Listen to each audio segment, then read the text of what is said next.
D. James Kennedy Ministries presents Merchants of Death, Planned Parenthood, and the Abortion Industry. Roe v. Wade was really created to create an industry that could prey on women and their children. The abortion industry is still the largest underregulated legal industry in the nation today. We knew that Planned Parenthood was illegally selling baby body parts for a profit. Planned Parenthood is in the business of selling abortion, and that's the bottom line. Hello, I'm Frank Wright, president of D. James Kennedy Ministries. The world was shocked at the recent release of undercover videos exposing the activity of Planned Parenthood, the nation's largest abortion provider. In these shameful videos, Planned Parenthood officials can be seen cutting deals to sell the body organs of aborted babies. We've been very good at getting parts on liver. Okay. Tell me what you really... I think the per item thing works a little better just because we can see how much we can get out of it. They want cardiac, or they want eyes, or they want neural. Already a relationship with ABR. Oh, okay. So that's the sort of thing you're doing. Intact fetal cadavers. Stomach, the heart, and the kidney and adrenal. It's all just a matter of line items. While these chilling videos have been a necessary eye-opener for many, they're not a huge surprise to those who've studied Planned Parenthood in the abortion industry. On this program, we will expose the lies of Planned Parenthood and its allies. You will see how widespread abortion advocacy was born out of racism, and you'll meet some who are bringing its heretofore unthinkable activities to light. As you're about to see, the abortion industry is not primarily about women's health, it's about the money.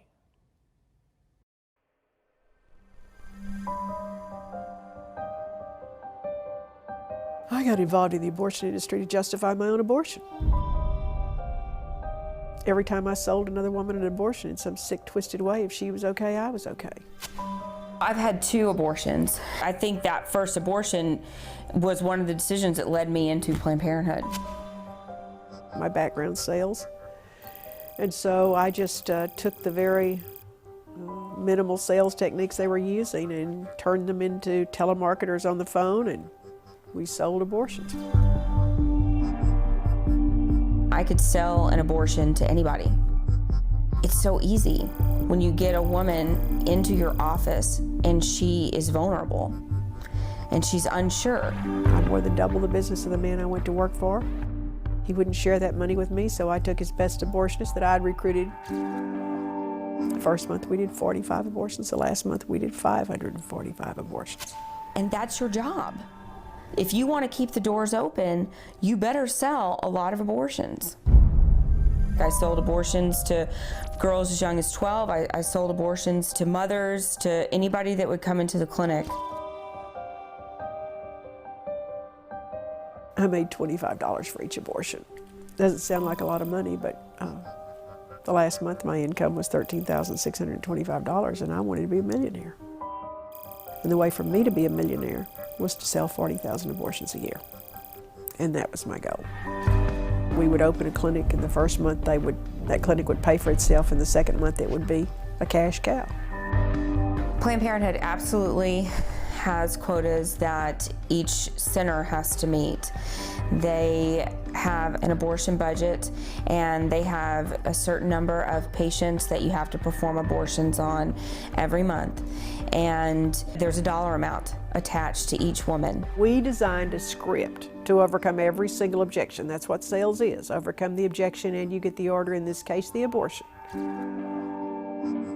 We allowed every counselor to say what she wanted to say. It's a blob of tissue, it's a product of conception, it's a blood clot, but no woman ever was told that it's a baby.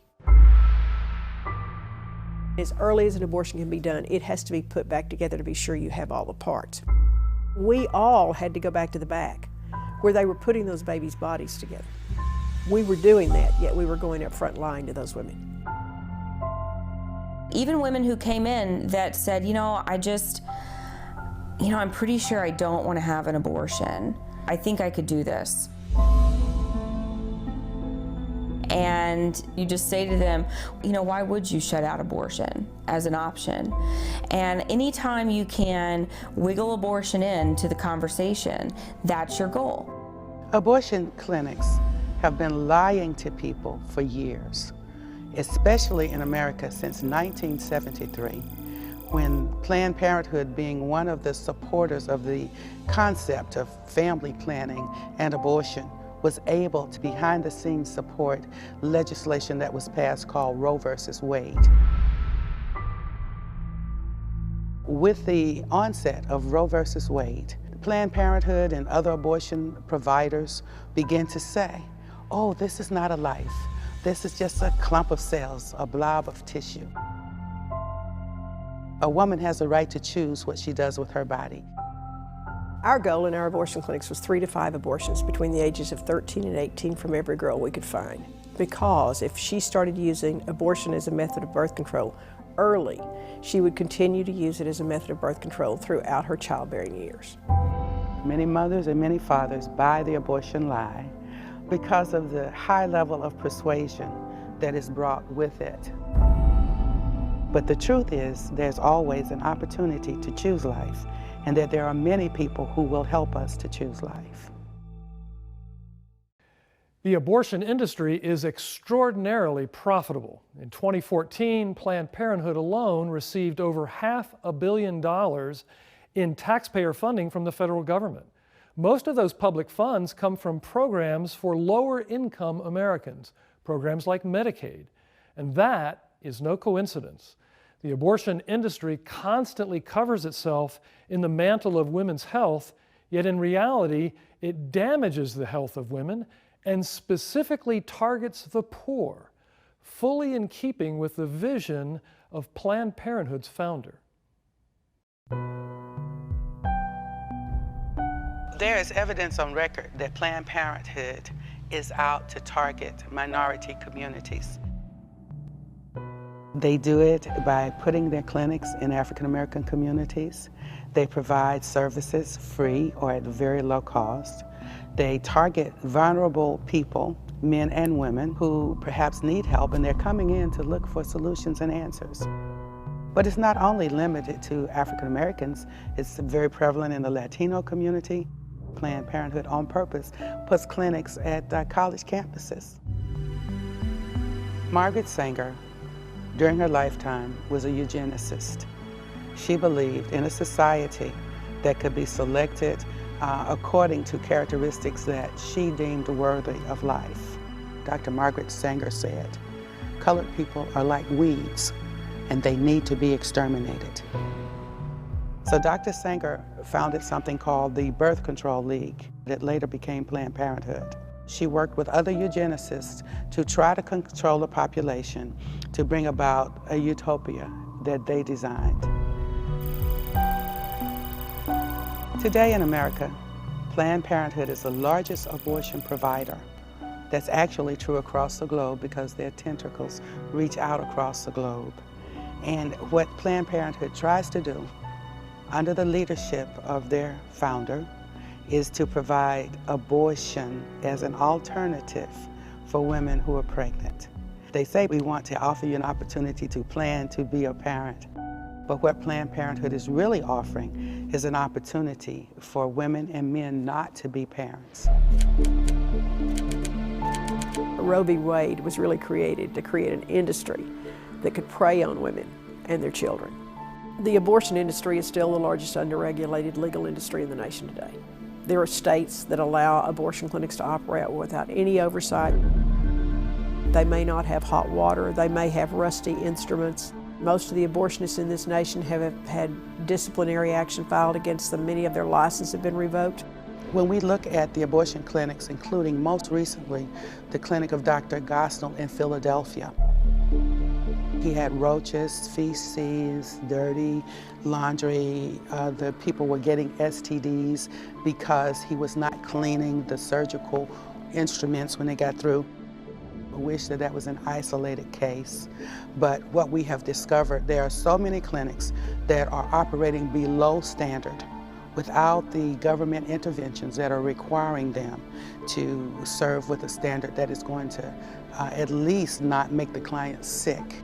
This is not an industry that provides a high quality medical care. It provides a killing service, and that's very different from what doctors who've devoted themselves to life-saving techniques do. Planned Parenthood and the abortion industry, they are very, very good at hiding complication rates. A woman will come in for an abortion and then she won't necessarily go back to that same clinic if she has a complication. She may go to the hospital. But if she has an infection, the hospital's not going to code it as a botched abortion or a missed abortion. They're going to code it as an infection. Women die from abortion, and women are maimed by abortion. You're talking about hysterectomy because her uterus was ripped and pulled out. You're talking about colostomies because her uterus was perforated and her bowel was pulled out. 911. The deaths that have happened from abortions are in states where there are no parental consent laws. We never called an ambulance from our abortion clinic because an ambulance in front of an abortion clinic is terrible publicity. And we'd like to transport with no license. So we put the girls in my car and transported them, not to the closest hospital, not to the hospital that was best for them, And then we are 911, we have to come emergency. but to the hospital across town that would take care of us. The little dirty secret in the abortion industry is that abortion is very harmful. Abortion is very dangerous. Women are lied to at every level and insulted. They operate as if women are stupid, as if women really do not deserve to know all the truth. But the truth is, if women knew the truth about their baby and saw that baby and saw that heartbeat, they would flee that clinic. To end the lies of abortion, to have abortion become unthinkable and undesirable, we must tell the truth. Life is a civil right, from conception until natural death. We must all stand against abortion. We must speak out for those who cannot speak for themselves.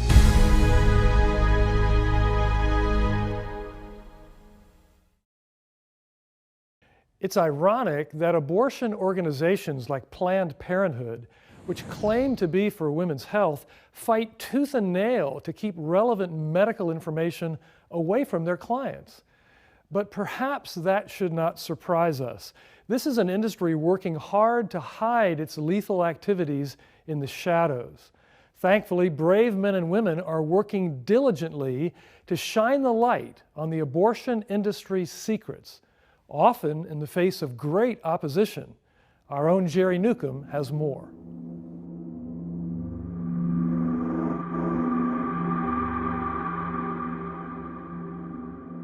As regards Planned Parenthood, anyone who has watched this videotape, I dare Hillary Clinton, Barack Obama to watch these tapes. 23 mentions of Planned Parenthood by name during a recent debate of presidential candidates. Billboards reminding Planned Parenthood that babies are worth more than the sum of their parts. Congressional hearings on Planned Parenthood. The outrageous accusations leveled against Planned Parenthood based on heavily doctored videos are offensive and categorically untrue. All of these developments have come about since July, when the Center for Medical Progress released a series of undercover videos on social media. They exposed Planned Parenthood's involvement in harvesting aborted babies and selling their body parts. This is the national headquarters of Operation Rescue, a pro-life activist group. Troy Newman is the president of Operation Rescue, and 3 years ago, a young man showed up at his doorstep, and together they mapped out an idea for a series of exposés on Planned Parenthood that ended up shocking the world. How did these videos exposing Planned Parenthood come to be?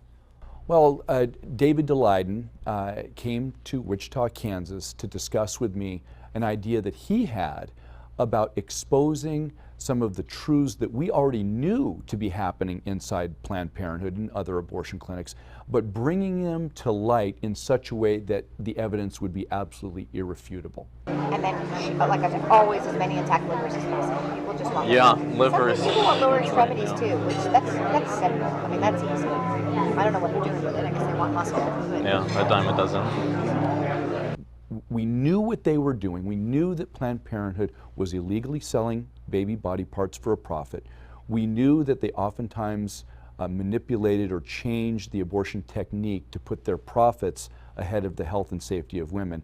And we also knew that babies were being born alive and systematically disassembled and murdered in the process. Those are all three of those are felonies. And then since the fetus was so intact, she said, okay, well, this is a really good fetus and it looks like we can procure a lot from it. We're gonna procure a brain.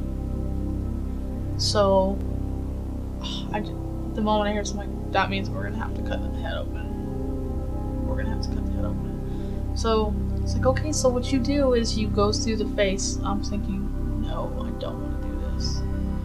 One accusation made against these films exposing Planned Parenthood is that they're all heavily edited, implying that things are taken out of context. What these videos are highlights of conversations that show exactly the intent and motive of Planned Parenthood, and that is to sell fetal tissue for a profit. And the Center for Medical Progress has released the full unedited videos from start to finish. So if anyone has any question about the veracity of these videos, they simply need to go online and watch the 2.5 hour, 3 hour video.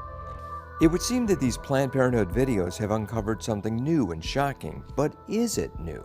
David Daleiden had learned otherwise in his youth through various pro-life influences. In the year 2000, Mark Crutcher, my good friend, Life Dynamics, uncovered an abortion clinic actually right here in Kansas City, that was doing tissue procurement and selling the baby body parts. And it was uncovered and it was exposed. Dr. Kennedy did a segment on it. It is absolutely diabolic.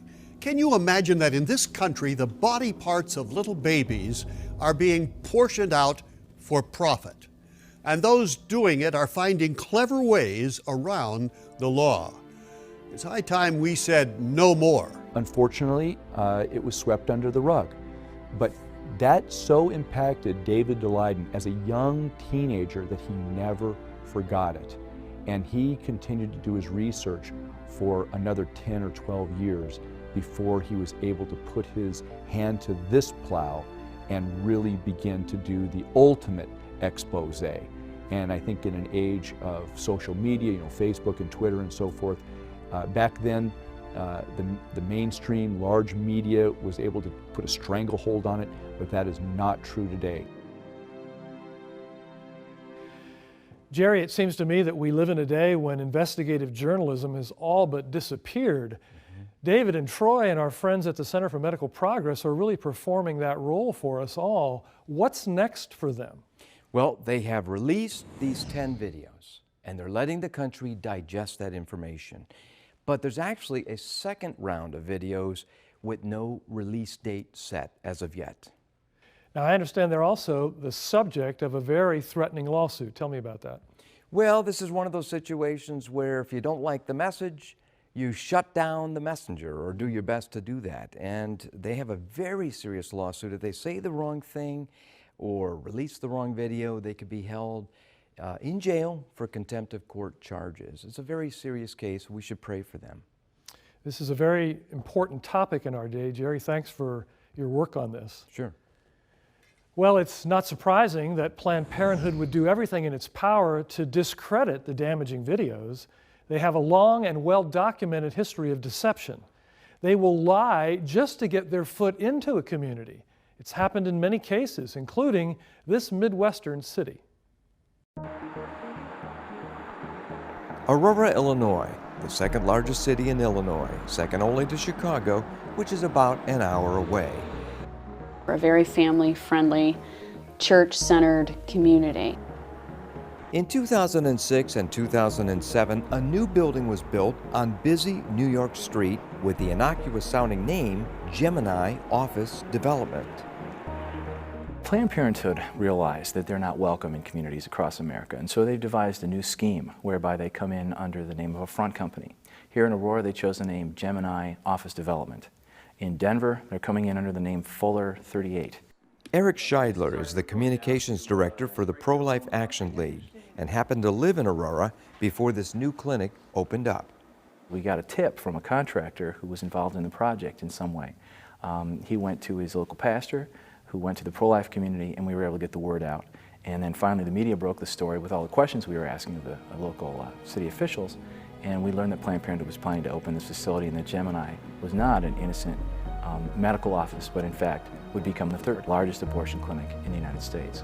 I've never seen anything like it in my years of zoning experience in Aurora or any other community. Vince Tessitore is an attorney who's been doing zoning work in Aurora for many years. Gemini came in, they represented that they were going to be constructing a building to be used as a medical facility. When specifically asked who they were building the building for, if they had a tenant, if they had a user, they said they did not have a tenant. They were still negotiating for a tenant, but that they still wanted to move forward and build the building. The president and CEO of Planned Parenthood Chicago area, Steve Trombley, wrote an open letter admitting, quote, "We made a strategic decision early on for Planned Parenthood to take a low visibility approach during construction," end quote. They've admitted subsequently in federal court pleadings that Planned Parenthood was going to be the user of this building and planned to be the user of this building since the year 2002. They lied in order to escape the public hearing process so that the citizens of Aurora wouldn't have any input to the decision as to whether or not to let them be at this location. The only thing Planned Parenthood is providing for Aurora is death, not life. And their desire to help women is really a lie. At the time the clinic opened, Father Martin Hines was the pastor of the 10,000-member Holy Angels Church. He was one of the key leaders in the opposition to the new clinic. He answers the question, why would Planned Parenthood target Aurora, Illinois? Aurora has a huge Hispanic population. It also has a very large African-American population. It has always been my impression that Planned Parenthood's goal is to destroy minorities, to hurt the minority community. It amazes me that they lie so much and they just couch themselves in these nice little secular phrases of how they're helping women's rights, but they're nowhere along the line do they support adoption, nowhere along the line do they do anything to help women except to make sure that they get in there and that their clinics are full. We've been told that Planned Parenthood has 13 recovery rooms at this facility, what we're calling the abortion fortress of Aurora. Since abortion is a very quick procedure, they could theoretically be doing thousands of abortions every year here in Aurora, up to even 8,000 a year, we believe. Planned Parenthood is operating illegally because they're in violation of the City of Aurora zoning laws, as well as certain state statutes in Illinois that required them to disclose who the tenants were, required them to get a certain special use permit that they don't have. Babies are definitely what this fight is all about. There's a whole coalition of people who have just really united to say Planned Parenthood is not welcome in Aurora. As you've just seen, Planned Parenthood and the abortion industry have been able to thrive in America through ignorance, deception, and by hiding their work in deep shadows. For decades, people have been unaware of what they really do. Even now, many attempt to protect this barbaric industry by claiming they're synonymous with women's health. But that is just not true. As recent events have proved, their shadowy deceptions are endangering the health of millions of women, even as they pad their sizable profits by trafficking in baby body parts. This truth needs to be spread far and wide. Jennifer Kennedy Cassidy is here to tell us how you can help us do that. Jennifer, welcome. Thank you, Frank. The activities of the huge abortion industry are appalling, and yet much of this information goes untold. Even with the chilling recent undercover videos exposing Planned Parenthood, our media seems to turn the other way. In just one example, ABC News gave 15 times more coverage to a dentist who poached a lion in Africa than they spent on the Planned Parenthood scandal. This appalling ignorance has to end. Everyone you know needs to know and understand what's happening. This is a singular moment in American history. We have an opportunity to advance the cause of life and roll back the abortion industry like never before. Will you help us make a difference? We're committed to broadcasting this information far and wide, but we need your help to do it. Will you help us to get this information out there through our outreaches and let others you know see this important program? If you can give a generous donation to the ongoing work of our ministry, I want to send you a DVD copy of today's program, Merchants of Death, Planned Parenthood and the Abortion Industry. This DVD has bonus material we didn't have time to include in this broadcast and is a powerful tool for spreading the truth. Simply write to us at Box 6085, Albert Lea, Minnesota 56007, or call toll-free 888-334-9762, or go online to djameskennedy.org. We cannot let the public forget this story or turn a blind eye. Planned Parenthood is circling the wagons for a counterattack. We can't let this moment pass when there's truly a chance to make an impact. Please give a generous donation to help us produce and air material like this through all of our media channels. And let me thank you by sending you today's program on DVD, Merchants of Death, Planned Parenthood and the Abortion Industry, also featuring special bonus content. Show it to your pastor, your Sunday school class, and everyone else you have influence with so that we can seize the moment. Simply write to us at Box 6085, Albert Lea, Minnesota 56007, or call toll-free 888-334-9762, or go online to djameskennedy.org. As we've just seen, Planned Parenthood and the abortion industry have been able to thrive in America because of ignorance. It's time for the light of truth to dispel the darkness that shrouds this shameful industry. Groups like Planned Parenthood are not about protecting women's health. That's merely one of the lies they use to protect themselves. Planned Parenthood does not do mammograms or provide prenatal care. They don't provide hysterectomies or treatment for uterine fibroids. What they do is abortions, and they strip and sell body parts from human babies. This is nothing less than a national atrocity, and it will be to our everlasting shame if we do not stand against it. The time has come to make our voices heard in the media, through our representatives, and at the ballot box to bring this bloody scourge to an end. I'm Frank Wright. Thank you for joining us on Truths That Transform. We'll see you next week. This has been a production of D. James Kennedy Ministries.